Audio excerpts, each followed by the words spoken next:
एक समय की बात है, एक बड़े और समृद्ध राज्य में एक युवा राजकुमार का जन्म हुआ। उसका नाम आर्यमन रखा गया। आर्यमन न केवल सुंदर और बुद्धिमान था, बल्कि उसमें अपने राज्य और प्रजा के लिए कुछ अद्भुत करने की ललक भी थी। उसने बचपन से ही अपनी माता पिता और गुरुजनों से अपने राज्य के इतिहास और संस्कृति के बारे में बहुत कुछ सीखा। राजकुमार आर्यमन अक्सर अपने दादा दादी से कहानियाँ सुना करता था। उनमें से एक कहानी उसे विशेष रूप से प्रिय थी। ये कहानी एक अद्भुत नगरी की थी, जिसे अमरावती कहा जाता था। यह नगरी सुनहरी रेत, चमचमाते आकाश और शांति के स्वरों से भरी थी। कहा जाता था कि वहां पहुंचने वाला हर इंसान अपने भीतर की सभी कमियों और दुखों को भूल जाता था। आर्यमन ने ठान लिया कि वो एक दिन इस नगरी को खोजेगा। उसने अपने पिता महाराज विभान से इस यात्रा की अनुमति मांगी। राजा ने पहले उसे रोकने की कोशिश की, क्योंकि यह यात्रा खतरों और अनिश्चितताओं से भरी हुई थी, लेकिन आर्यमन का उत्साह देखकर उन्होंने उसे अनुमति दे दी। यात्रा पर निकलने से पहले आर्यमन ने राज्य के सबसे बड़े विद्वान ऋषि वरुण से परामर्श लिया। ऋषि ने उसे एक मानचित्र दिया, जिसमें अमरावती तक पहुंचने का मार्ग दिखाया गया था, लेकिन उन्होंने चेतावनी दी, यह मार्ग सीधा नहीं है, इसमें कई चुनौतियां होंगी। केवल वही इसे पार कर सकता है जिसका हृदय सच्चा और आत्मा दृढ़ हो। आर्यमन ने अपने साथ केवल एक तलवार, एक कस्तूरी और एक मंत्रित अम्युलेट लिया, जिसे ऋषि ने उसकी रक्षा के लिए दिया था। पहला पड़ाव एक घना जंगल था, जिसे डर का वन कहा जाता था। इस जंगल में प्रवेश करते ही राजकुमार ने देखा कि वहाँ हर ओर अजीब आवाजें थीं। ये आवाजें उसके भीतर के डर को उकसा रही थीं।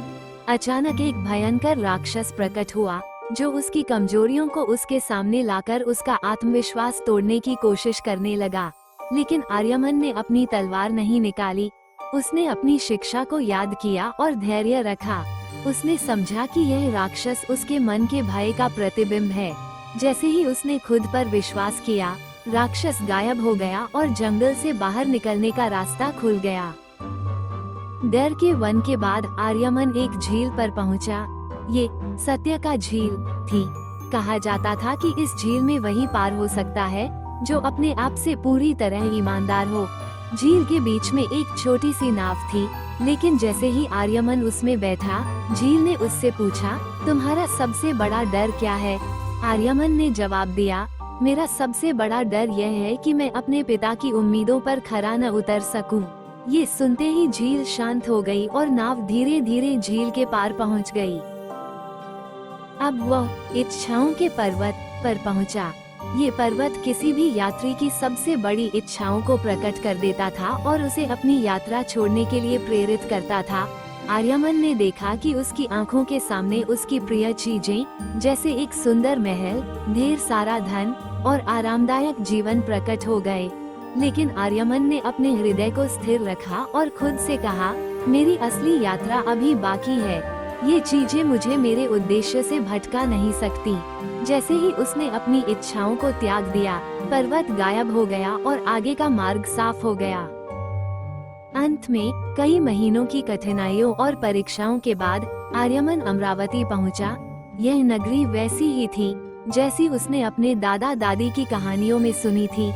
यहाँ के लोग शांत और खुशहाल थे, लेकिन इस नगरी का असली रहस्य उसकी शांति नहीं, बल्कि उसके लोग थे। यहाँ के निवासियों ने आर्यमन को सिखाया कि अमरावती कोई स्थान नहीं है, बल्कि एक भावना है। ये तब प्राप्त होती है जब मनुष्य अपने भीतर के डर, असत्य और लालच को हराकर आत्मिक शांति पा लेता है। अमरावती में कुछ समय बिताने के बाद आर्यमन अपने राज्य वापस लौटा। उसने अपने अनुभवों से जो सीखा था, उसे अपने प्रजा के साथ साझा किया। उसने अपने राज्य को एक नई दिशा दी, जहां हर नागरिक को अपने भीतर की शांति खोजने के लिए प्रेरित किया गया।